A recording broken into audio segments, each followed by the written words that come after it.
God. Sino dito yung tulog na? My gosh. Okay, gising tayo. Sayang yung binayad niyo sa seminar. Okay, so that's what we do at BRANDSPEAK Asia. Okay, we publish stories about our clients, put them in newspapers or even in television shows without actually paying for the placement of that, no? Otherwise, it will be called advertising or advertisement. Okay? So some of the design works that we are doing, newsletters, ads, flyers, posters, microsites, no? Or yung mga, let's say, one-pager lang after websites. So that's also something that we do. Now, when we started, no, with BRANDSPEAK Asia, siguro I can proceed already. When we started with BRANDSPEAK Asia, no, it's a corporation, by the way. When we started it, we knew that our strength really was in PR, public relations, meaning our team, when we began, actually were 4. No? When we started the corporation, 4 po kami. Ngayon, before we even started and completed the registration process, naging 3 na lang kami. Because yung isang partner namin, she was also working for another PR company while we were in the process of nung binubuo namin yung corporation to. And for us, it's difficult for her to be focusing on 2 PR companies at the same time. Because dun sa point pa lang ngayon, mawawala na yung loyalty niya and yung priority niya doon sa tinatayong kumpanya. Kasi just like anything that you start, you have to put your time in it. You have to put your full devotion in it when you're about to start something. Para lang baby, di ba? Kung sino dito yung mga nanay na, if you have a baby, you can't just let it grow on its own. You have to be there, you have to spend time with that baby in this regard, with the business, no? And, obserbahan nyo, step by step, no? You have to teach that business how to grow. So, hindi siya nag-prosper, so naging 3 kami. So, we started the business, naging 3 kami. Although, after a year, when we started it, naging 2 na lang kaming mag-partners. Although, we got other board members to join us as well. No? So, hindi siya naging mahirap for us, no? Even na nawala sila. Siyempre, ang ano lang doon is because nagkaroon ka na rin siyempre ng heartaches and things like that. And at that young age, isipin mo, naku, nawala na yung partner ko dito sa aspect na to, paano ba to, and everything, you know. But, you know what? I don't know with you, but my experience is that God has proven Himself faithful in our case. Every time. No? So whenever there is lack in every area, in whatever area, God proves Himself faithful. So I encourage you, to just step out and do your thing. Kung ano man yung nilagay sa heart niyo na desire, you have desires here, just step out because you have a faithful God, no? Na hindi niyo pababayaan. So what happened to us is that, so ngayon, yung original na nagtayo ng BRANDSPEAK Asia, 2 kami, and we're doing very good. In the 6 years that we're stepping into our 6th year, so far, so good. Okay? So we've been growing slowly, surely, but steadily. Okay, so I just want to share with you a few principles. You can copy this para naman pag umuwi kayo, meron kayong nakopyahan na notes from this seminar. Okay? So first of all, if you're asking, how will I be able to start this business? Again, I've been saying about desire, no? So I want to encourage you, know your desire. Ano ba yung sa inyo na, sa tingin nyo na yung nagpapatibok ng puso nyo, yung kung saan kayo kinikilig. You may like a lot of things, pero there will be things that will occupy the top space in your chart. And as I mentioned earlier with the lady over here, there is something really inside of you that you see yourself doing for a very long time. Before we started BRANDSPEAK Asia, I started my career as a financial executive. No? So my course was really industrial economics. So hindi siya really in PR, if you will notice. No? Hindi siya pasok doon. But the good thing about it is that when I was studying economics, I later on saw that it helped, no, kahit hindi yung main strength ko, economics, in the business side of this. Because it helped sharpen my mind in terms of analyzing things, So whatever your education is, kahit hindi siya pasok sa gusto niyong pasukin na business, that's still preparation for you. And preparation time is never wasted time. Okay? So later on, makikita mo pa rin na magagamit mo rin whatever it is that you studied, no? Your course. So again, know your desire. It is your clue to what business you will get into. Okay? So kung mahilig kayong kumain, maybe that's a clue already, no? And further define it, ano ba yung mga hilig yung kainin? Kasi it's also hard to start a business and start something na hindi naman kayo sigurado kung ano bang lasa nito, masarap ba to? Hindi mo alam yung comparison. So halimbawa, my husband who is also here, can you wave your hand? There, mahilig kami kumain ng siomai, okay? But siya yung medyo mas mahilig kumain doon ng siomai. And, the thing is, ang ginawa na namin is we're actually also planning to start a business in that area aside from this, no? But, na-compare na namin ngayon yung iba't ibang klase ng siomai na tinitikman namin. Because we have to know, what suits us best. Kasi kung ano yung maganda sa panlasa mo, and also, other people that are surrounding you, you also get counsel from them, doon mo makikita ngayon kung paano ka mag-zero in what best product to offer. Ngayon, kung mahilig naman kayo sa pananamit, no? Fashion, maybe that's also a clue. Kasi you have already an inclination to that. Kasi kung if you don't desire something, again, if opposition comes your way, like what Mr. Lloyd Luna is saying earlier, pag may nagsabi lang sa'yo, nako, hindi yan gagana kasi ngayon, hirap na ng panahon eh. Bagsak ang US and everything. Wala na, titiklop ka na. Because that's not really your desire, so to speak, So, let your desire be a clue to what business you will get into. Okay? So, next. Know your strength. Okay? So, if you guys are asking also, so how do I begin? What role do I have to play? Know your strength. Each of you guys have been given, each of us, no, including myself, have been given strengths, gifts, or talents.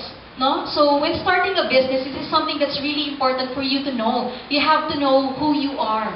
Again, yung sabi nga rin ni Mr. Luna kanina, kung maganda yung boses mo, di medyo alam mo na kung anong kailangan mong gawin. Diba? Kung marunong ka kumanta. Kung maganda lang ang boses mo, di mag-host ka na lang. Diba? Something like that. So, parang ako yata yun. Okay. So, for example, in our business, no, public relations, we write a lot of press releases. So, even if I started as a financial executive earlier on in my career, talagang bumabalik yung opportunities na I'm receiving some opportunities to write in certain publications.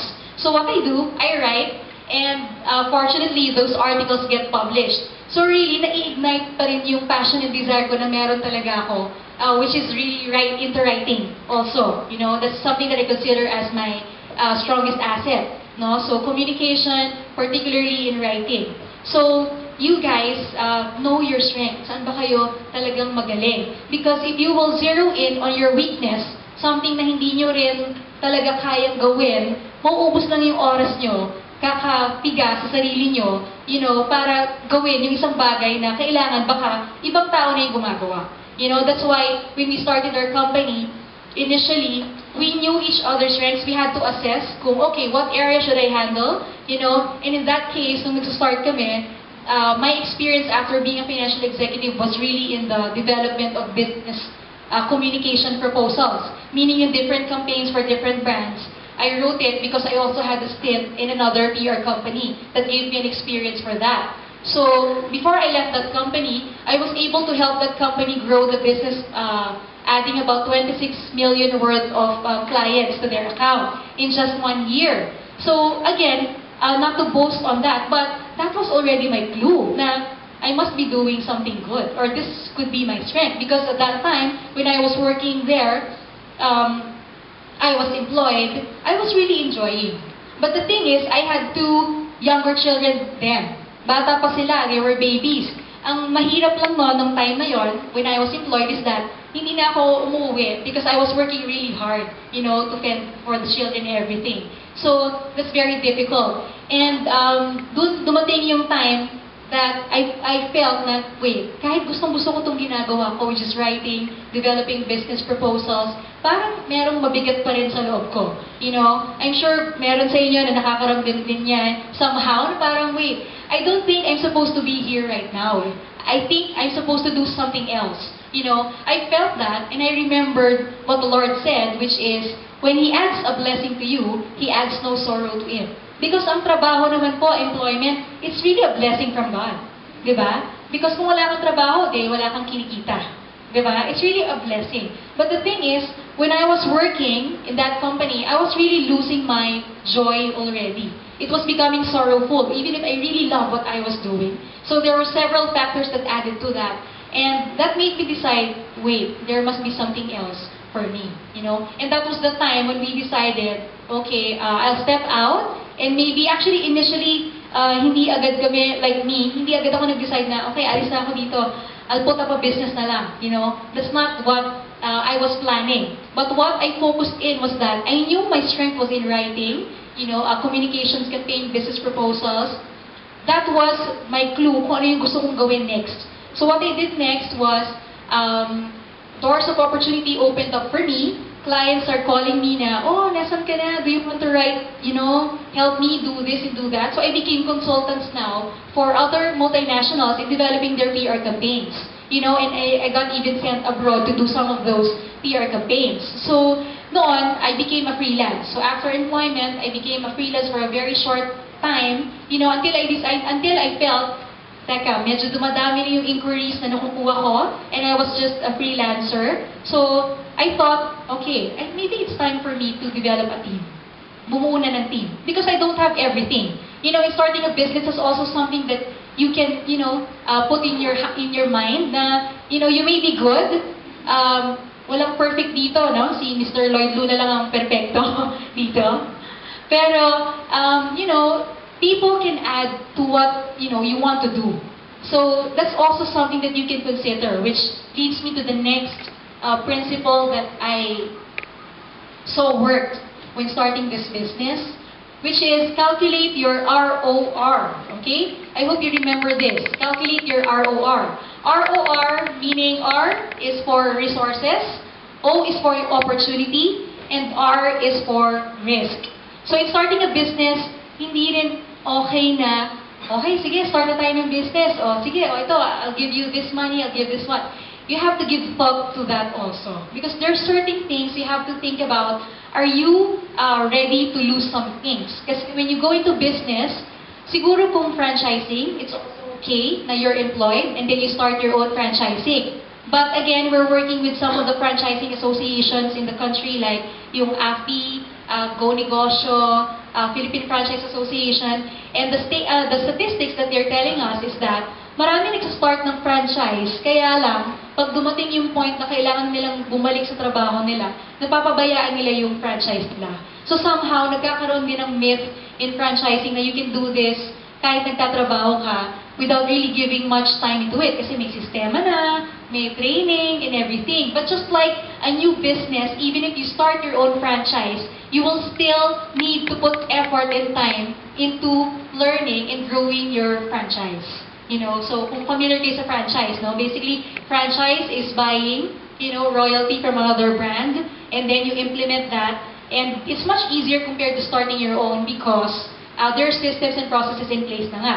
Although the advantage of the advantage of starting your own business is that depende rin sa negosyo, no? But usually pag franchise lang, it comes heavier in terms of capital, yung pera. Kasi pag franchise, you have to pay the royalty, you know? So, medyo mabigat dun sa area na yun. But when you start your own business, since you don't have to pay any royalty for that, then medyo lighter sa bulsa yun. Kaya lang, mas madugo naman siya sa processes, sa systems, dun sa mga kailangan mong gawin. Yung business development na kailangan mong gawin. So that's something also that you could think about. And then, okay, so going back to resources. What are the resources? I mentioned kanina, no? So know your desire, know your strength, and then calculate your ROR. So first, resources. What do you think are the areas na kailangan mo ng tulong na sa tingin mo, kahit anong gawin mo, hindi mo kayang pag-aralan? Or sayang na talaga yung time mo if you focus your effort into that, no? So resources would mean people, no? So in starting your own business kasi, you also have to choose, do you want a sole proprietorship, yung mag-isa ka lang, na talagang every direction, ikaw lang? Do you want a partnership na dalawa kayo or more? But ang difference lang ng partnership with a corporation is that yung partnership, up to the last penny, kahit personal amount mo, that's part of the partnership. No? So corporation kasi, whatever money that you put into that, and pera yun ng corporation, hindi madadama yung pera mo na personal.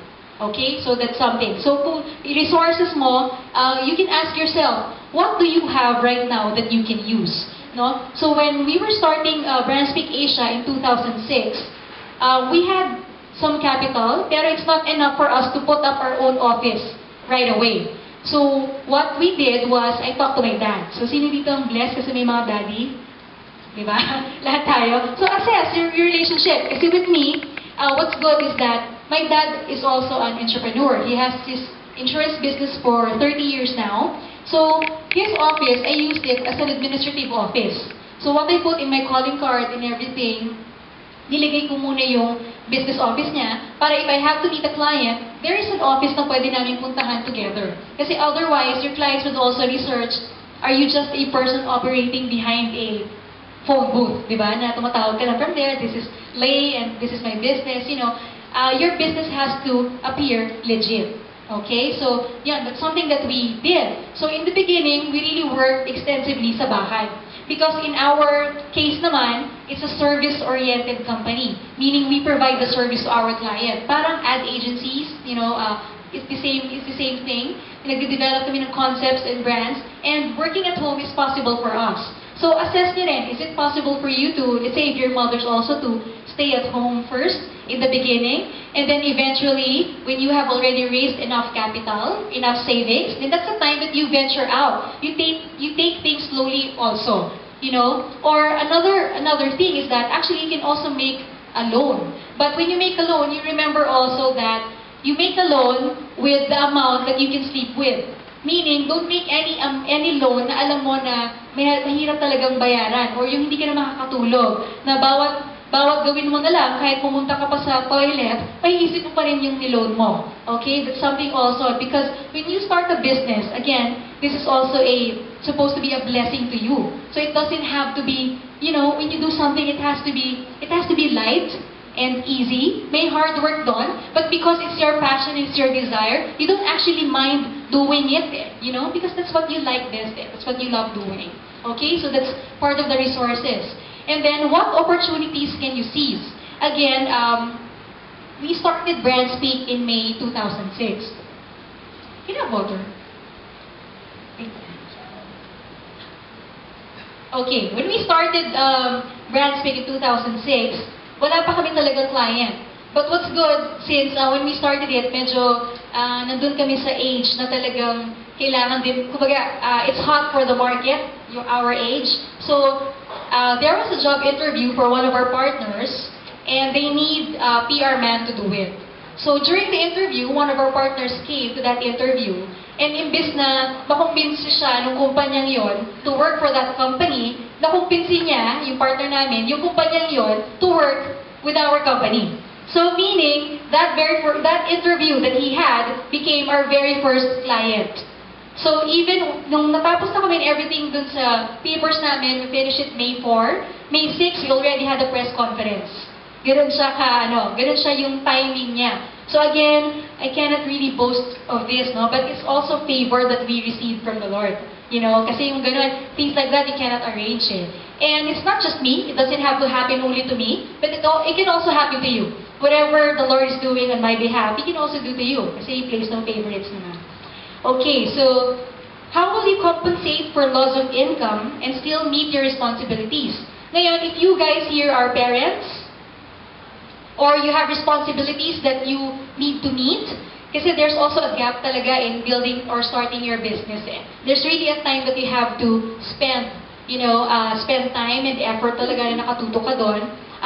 Can you afford to lose some time? Can you afford to lose, you know, some money during that time? You know, like in our case, kinalculate din namin na, okay, kailangan within a span of 3 months, talaga makakuha na tayo ng bagong client. Kasi mauubos na yung savings natin, hindi pwedeng magutom yung pamilya natin.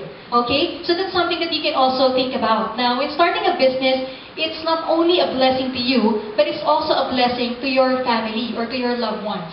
Okay? So that's something that, thank you.